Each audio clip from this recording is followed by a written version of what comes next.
So before I get on Sarcomere and the wordplay they use, let me start off saying peace to everyone tuning in.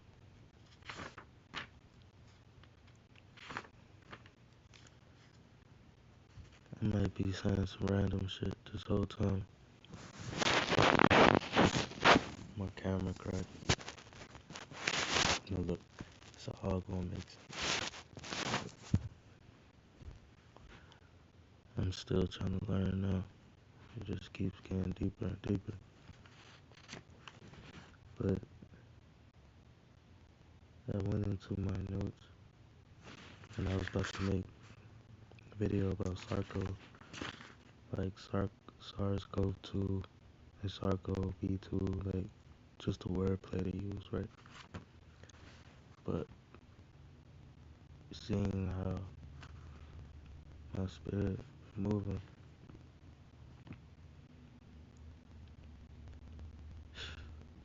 shit just flowing in order. So I'm gonna just read out some shit.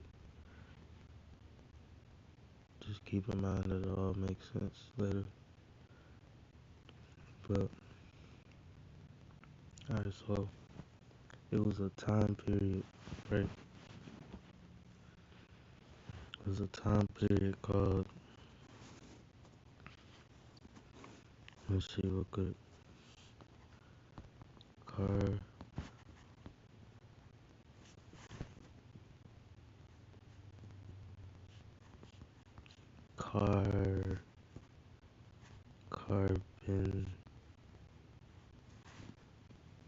Carboniferous period.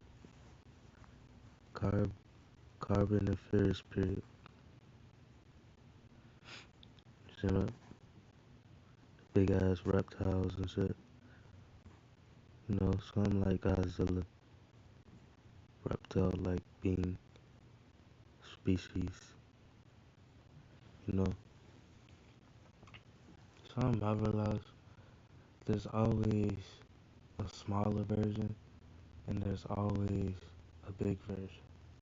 And that smaller version usually comes from the big version. Like, you have a lower self and you have a higher self. You feel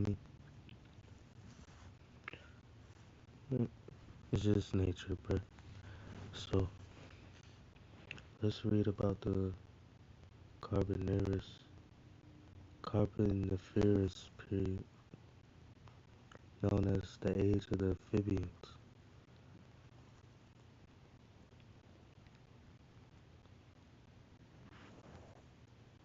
It is the fifth of the six geologic period that together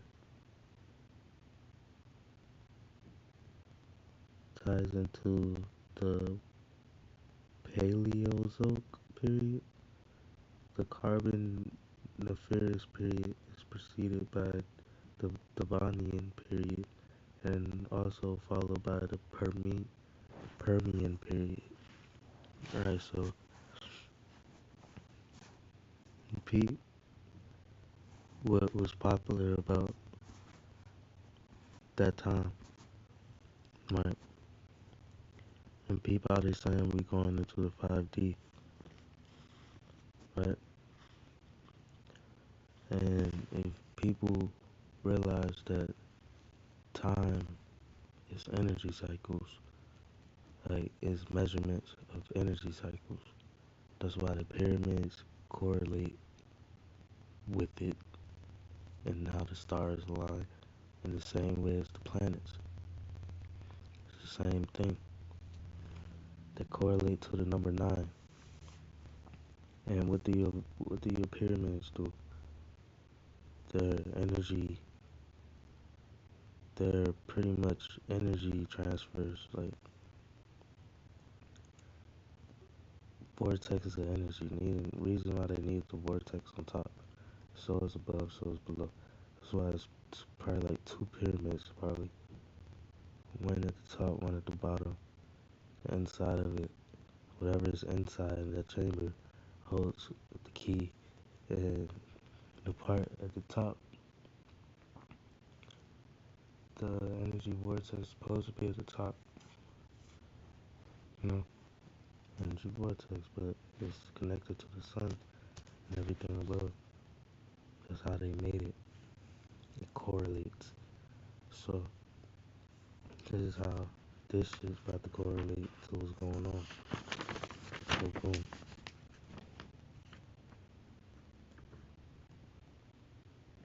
Just like the obelisks, like the monuments all around, like DC, New York, Paris, UK, like all these jumps are points at the tip. Cause I've been I've been seeing a lot of weird stuff. Like beat this, if I could find it. Uh, beat this. Um,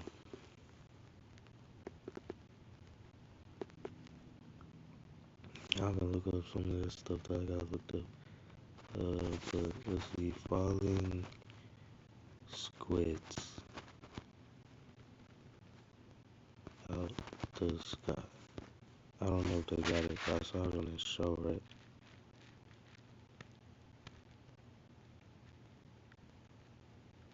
Oh, thought that looked like an octopus. Hmm, never seen this before, guys. What's this all about? Like, someone's playing a fucking trick on me. Like, legit. Oh, and he got lights. That is freaking crazy. That is crazy. I cannot zoom in no more. Wow. Look. Look. I'm not tripping. I am not freaking tripping. What is that, guys? Hey, you guys see that? Look up in the sky. Tripping. I am not freaking tripping. What is that, guys? Wish I could zoom in. Hey, you guys see that? Look up in the sky. Look up. Guys, look up. Look up. I ain't tripping. Whoa, that's gnarly. Guys, look up.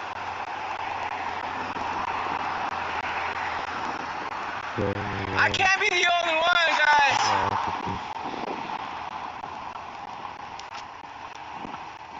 Whoa, guys. That's so cool.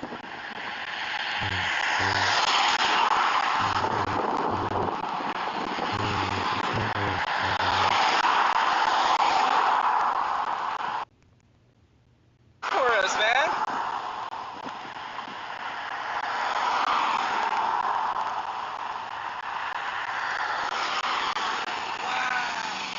That's it.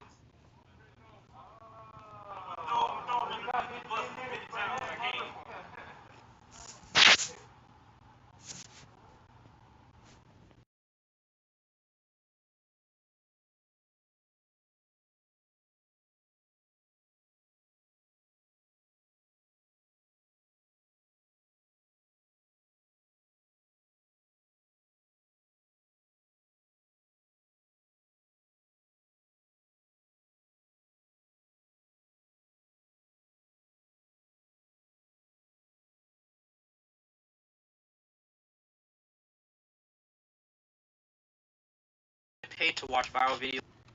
Alright, so this is what I wanted to show. We continue Really, to this see not what I crazy wanted to weather show, reports from around the I globe. guess this is making This one and sense some of the imagery to what I'm associated with it thinking about. really is quite striking in I guess terms the of railroad. oddities. So, This time they're saying, per these reports shit. out of Qingdao, China, that on June 13th, all of a sudden the storm engulfed the region.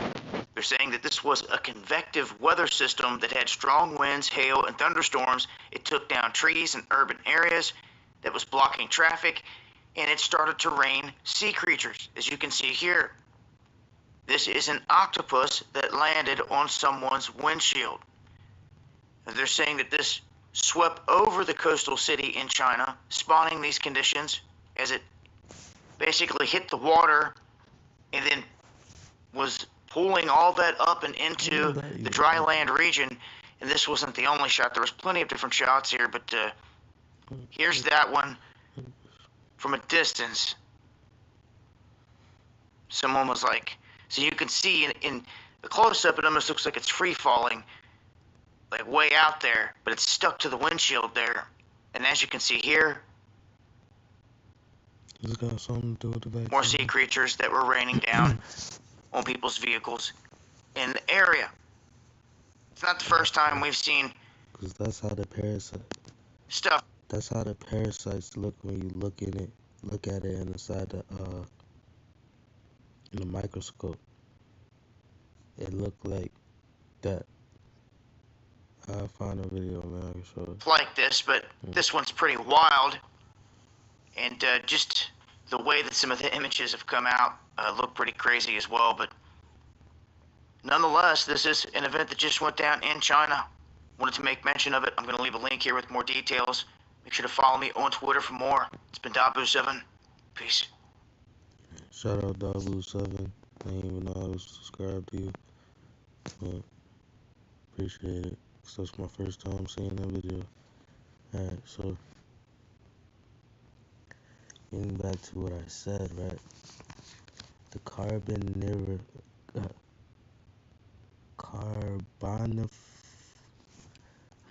Alright. Let me try to pronounce this. It's not coming out right.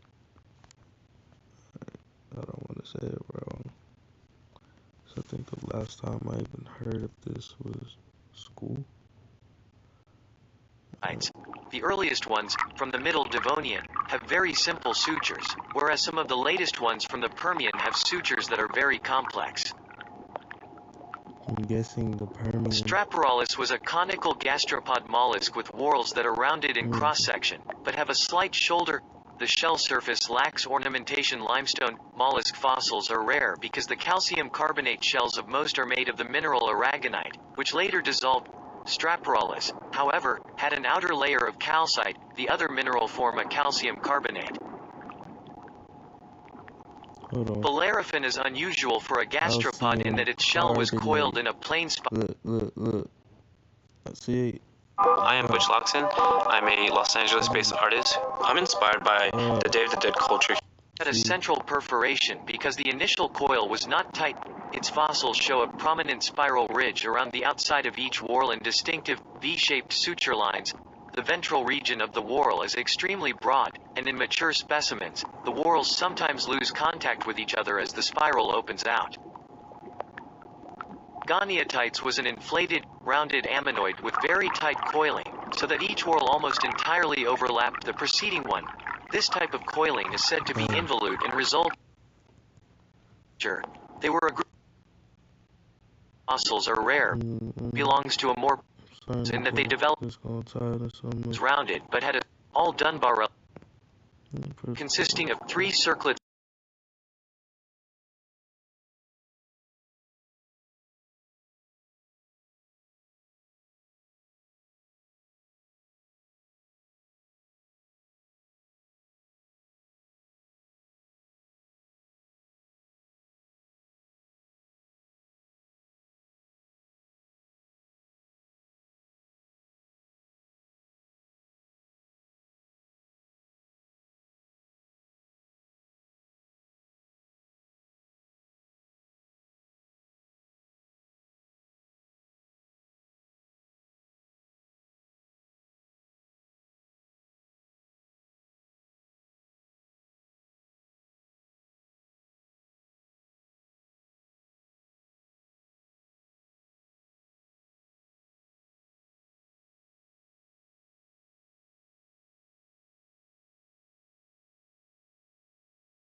Man, I lost the place where we was at. So, look, we learning with Soul 94. Carboniferous, meaning carbon-bearing. Learning with Soul 94. That's what we about to name this shit. Learning with Soul 94. Let's get it. You feel me? Alright, so I'm about to just let this video play. About 27 minutes. Shout out to Anthony Payne. Y'all like and subscribe him. Also like and subscribe to this video, you feel me? We get this learning going, feel me? I just skipped this whole story up like Star Wars. So right now we probably like movie 4. So we're gonna have to go back to movie 1 because I ain't made no videos on that. But you're learning with Soul 94. We're learning about the Carboniferous period, dealing with the age of the amphibians, and so on, so on. All these eras of these big creatures in like the 5th and 6th period time. And I'm starting to see it as the 5th and 6th dimension time. Because if you think about dimensions are energies that happens during cycles, and time or periods are just moments during those energy cycles. So therefore there's no past or no future. It's just energy going in cycles. So when you think of that, I'm starting to think these periods, because look, there is repeating itself. That's why like times in the Bibles, like we're back in those times. So like people are awakening, speaking out, but coming in with truth, not really with hate. So like, and a lot of people been doing that for a long time, but they're getting killed for it. Now it's a collective. It's populations. Feel me? It's the masses waking up. So therefore, this is this this this energy for the natural beings. We're one conscious. This one conscious is starting to connect to each other, being pieces of a puzzle. So this is going to be another piece. As I do my piece, give my piece, be my piece, be your piece. You're everything, I'm everything, we're each other. When you think of DNA, you have to think of roots. So DNA is connected to the planet. So therefore, you're rooted all through it. That's why you need to clean your roots inside of you, which is your DNA. Clean it up fast. The fastest thing I know that will do that is fruits. Cause the shit that's going on right now, we're dealing with shit that's building up lactic acids and all types of shit. Feel me? Only way, if you fell into the trap, the only way you can really do is get on the wave that you're supposed to. I mean, get on the diet you're supposed to be on these fruits. And as you start to lose what you want to lose, feel me? Just pay.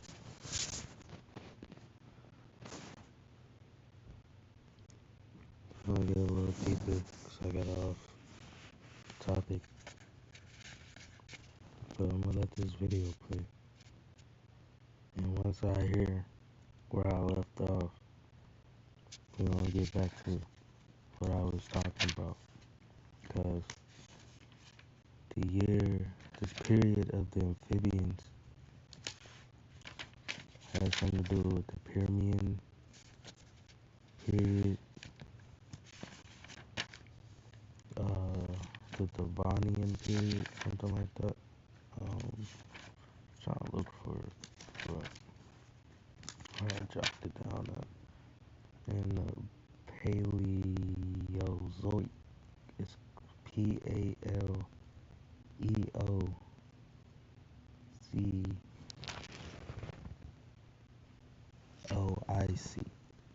period. Paleozoic period. I guess it's gonna tie in, so we'll let this shit play. Is an appropriate name for a period when lush swamps laid down huge coal deposits across the globe. Yet this was largely an icehouse world, with extensive ice sheets that persisted for tens of millions of years. Earth's crust continued to shift as two massive continents, Eurasia and Gondwana, slowly came together to form an even larger continental landmass, Pangaea.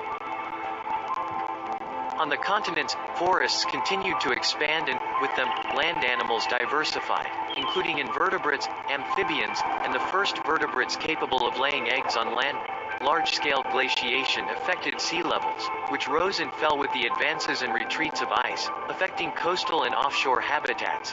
There were periods when seawater flooded into coastal scamps, and others when shallow bays, deltas, and inlets dried out. These fluctuations are reflected in Carboniferous sedimentary deposits, including alternating bands of shale and coal.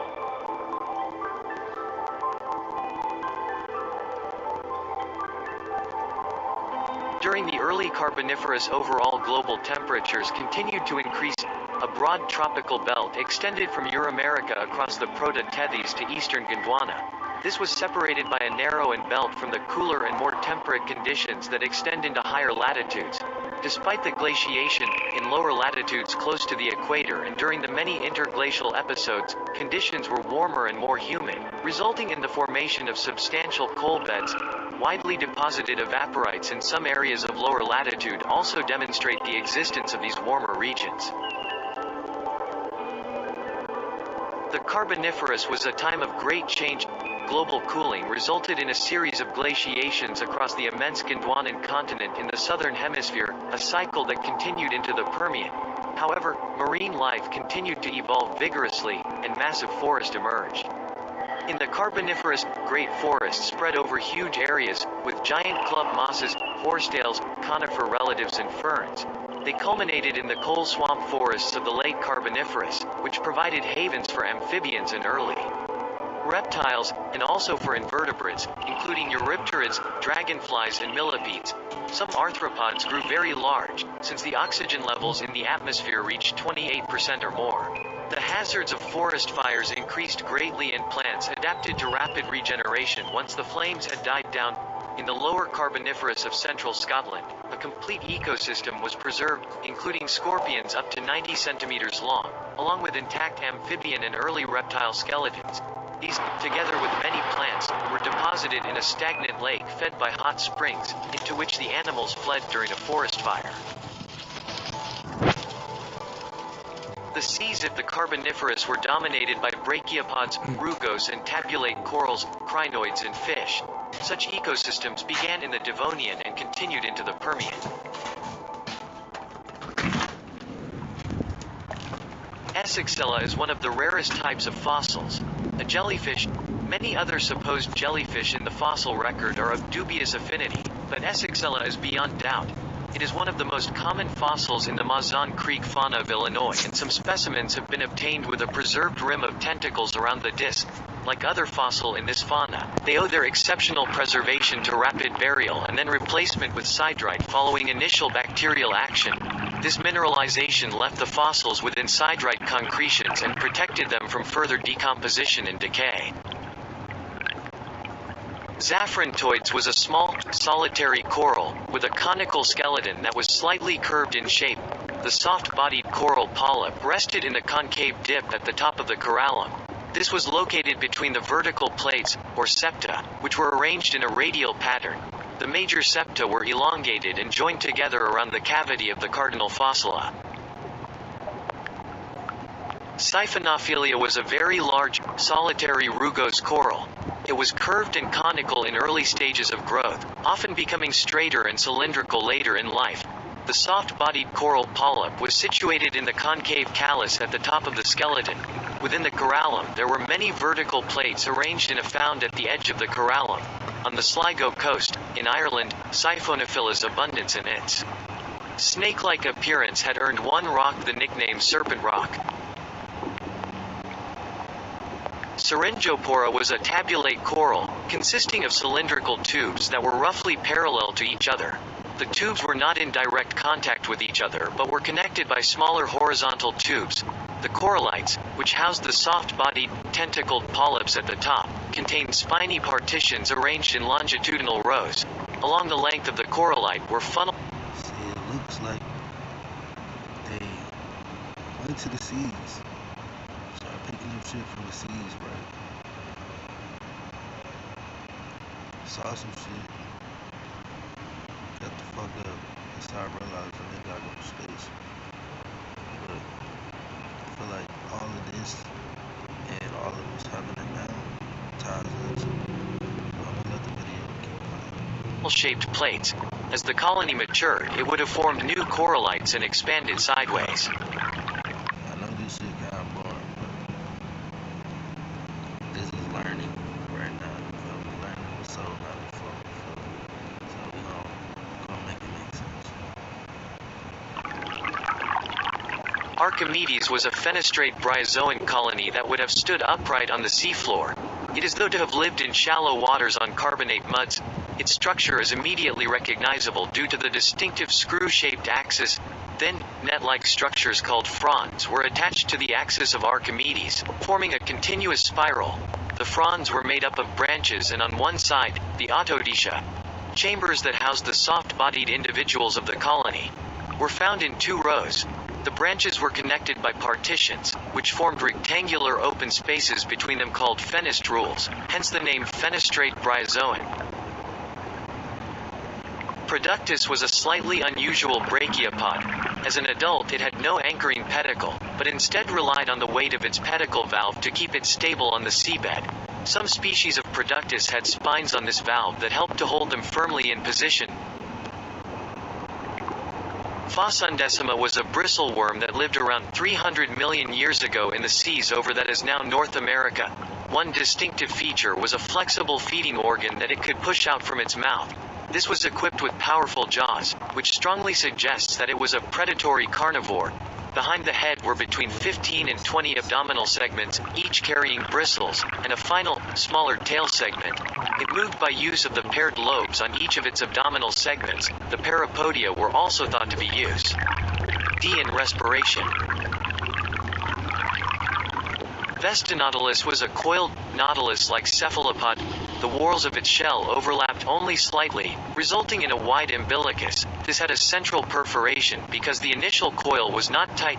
Its fossils show a prominent spiral ridge around the outside of each whorl and distinctive, V-shaped suture lines.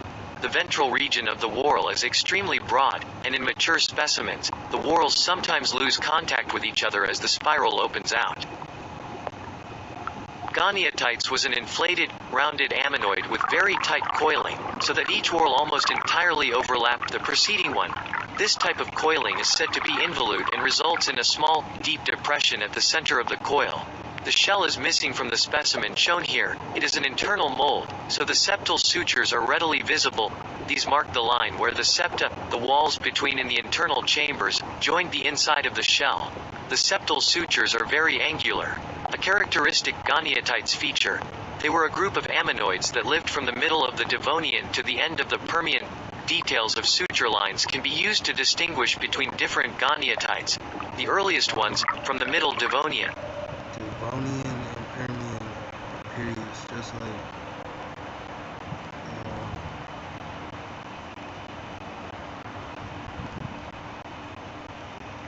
periods.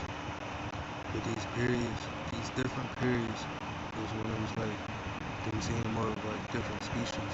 Feel me? So let's get it. Have very simple sutures, whereas some of the latest ones from the Permian have sutures that are very complex. Straporolus was a conical gastropod mollusk with whorls that are rounded in cross-section, but have a slight shoulder. The shell surface lacks ornamentation. Limestone mollusk fossils are rare because the calcium carbonate shells of most are made of the mineral aragonite, which later dissolved. Straporolus, however, had an outer layer of calcite, the other mineral form a calcium carbonate. Bellerophon is unusual for a gastropod in that its shell was coiled in a plane spiral.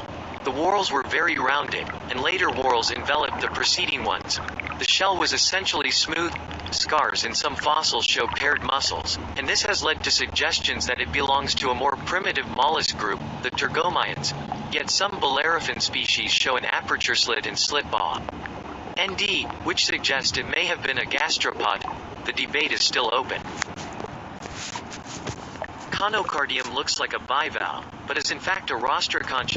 Rostraconches differ from bivalves in that they developed from a single-valved protoconch, whereas bivalves developed from a bivalved protoconch. Also, rostraconch shells were fused along the front midline, the hinge region of bivalves, so the two valves gaped open permanently.